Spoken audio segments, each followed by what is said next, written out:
I have more basic one. Any tips on balancing mundane duties and relationships with walk in the path? I'm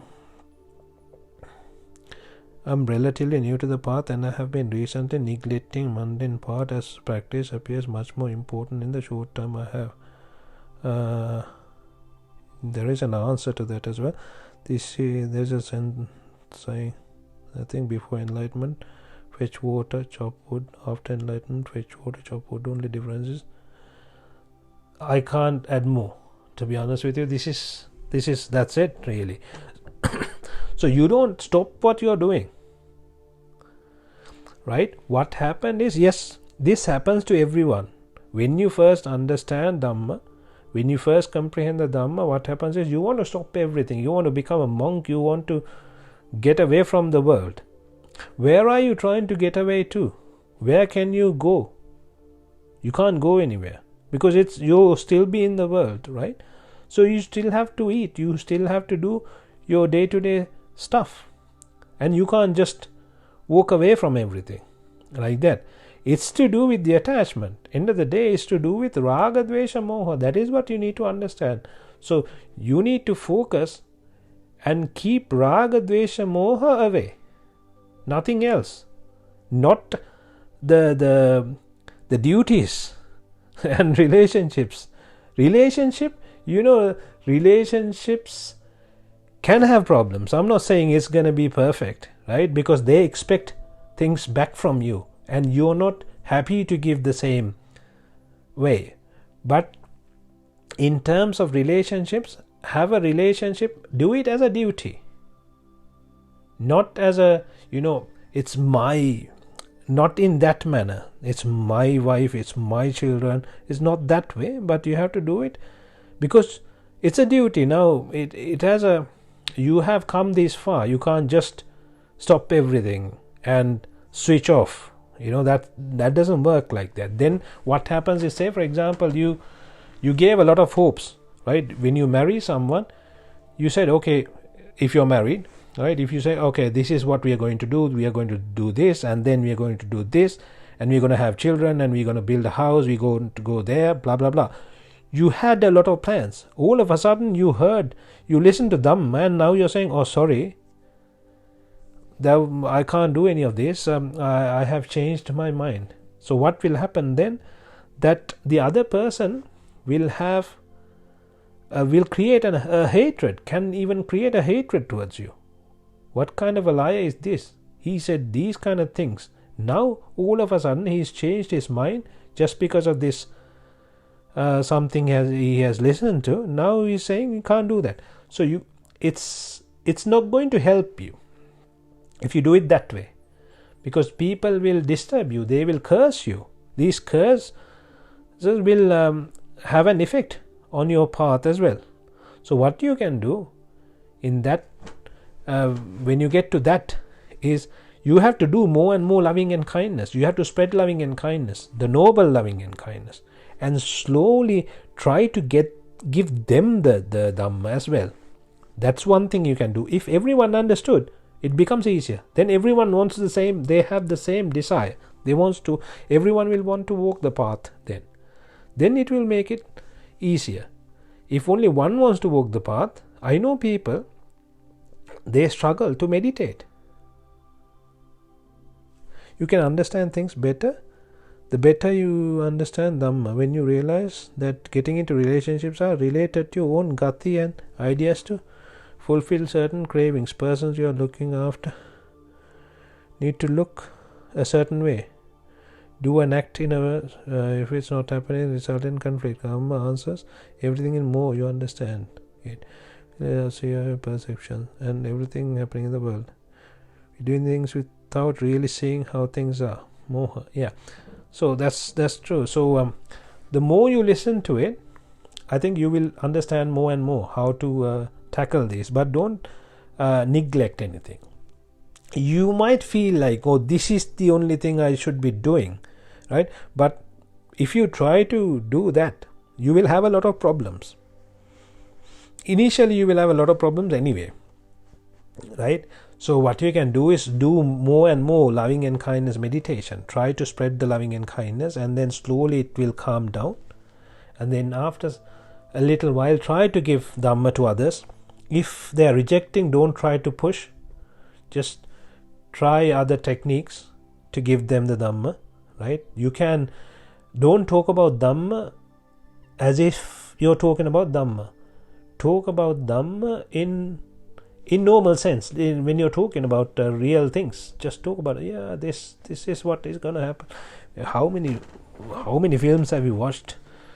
I don't know if it's going to fulfill kind of thing. So try to get there in a different manner, right? So that's also one thing. And don't take it as try not to stop anything that you're doing, but try to if you're meditating, try to do in a time that they don't see you doing often, right? They will realize that you're doing it, but try to avoid those times that if you were to spend, say, from 9 o'clock till 11 o'clock in the night with say your wife, and all of a sudden if you changed it, 9 o'clock till 11 o'clock I have to do meditation, then that person is not going to like it. But if you still keep that time for her, and then from 11 o'clock till 1 o'clock you do the meditation, then they won't hate you for that, right? So things like that, you can tell her, I found something, it's really good, I really like it, if you don't mind, shall I do practice this kind of thing? It's not easy, but you have to try different techniques. It doesn't work with everyone, because I can't say one thing, because it might work and it might not work with your surrounding. It depends on a lot of things. So you have to keep trying, but proceed cautiously. That's all I can say. Appreciate the way you are.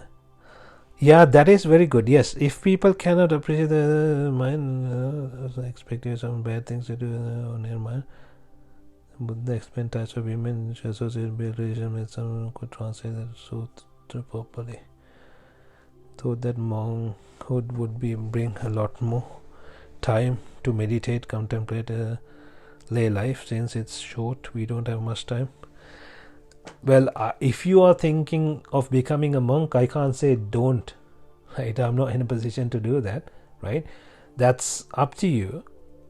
That thought itself is a great thought, right? I can't say no, but there are sometimes it might be better to settle down some of the things before you make a decision like that. Because after becoming a monk, if you get a lot of disturbances, because I am not talking about disturbances physically, right? It could be, there are certain things that you don't see that come as disturbances. So we need to think about those things as well sometimes. It's not just what you see around you. There are a lot of disturbances. When you're trying to walk the path, you get a lot of disturbances at various stages. And if Vaharakatheru always mentions, when you first understand Dhamma, it is like a soda bottle. So the first few months, you want to do everything, you want to go, you want to leave everything. That is how it is, because you're really fresh, you're really new, you are like, you understood it now, so now you want to get rid of everything all of a sudden. But after some time it calms down. The soda, like you open a Coke bottle or a soda bottle, it calms down slowly, and now it's not like that. So you will come to that state after some time. But when you come to that state, we don't want you to change the mind. There are people who changed back because of that. But if you leave it that way and then still focus on Dhamma, still keep listening to Dhamma, try practicing Dhamma, then you get to a state where you understand and you cannot live with the family anymore. Then you leave. That is a proper leave. And that is when you you are either anagami or at least sakadagami. So that means you're not coming back. That is the proper state where you will walk straight, right? When you become Sotapanna, sometimes you roam a little bit. You're not coming down, right? You're not coming back. I'm not saying that, but in the first few months, you just you're focused. Trying to do everything, and then all of a sudden, it slowly changes mind, and then you still go behind the world a little bit, right? And then, but because your sanya and chitta are still there, you only have the drushti taken care of. So your drushti has changed, the view has changed, but the sanya and chitta can do. Yeah, so so that is the problem. So if you just it might be better to just leave it a little bit and see how it goes. And if you can calm everything down and get to arrange the background, the atmosphere, like the energy, you have to create an energy field. Try to spread the loving and kindness, create a positive energy in the house, and get rid of all the bad energy, and then you will create that atmosphere where you can become a monk. You will get the opportunity to go and do it peacefully. But if you go now, you might even go and try to do it. You might feel guilty. Oh, what did I do? Did I do the right thing? Is it good? Is it something? What I did is it right? It's no point becoming a monk and thinking about that, right? If you are going and becoming a monk, you have to make sure you walk the rest of the path. That's it. You have to become enlightened. That's it, right?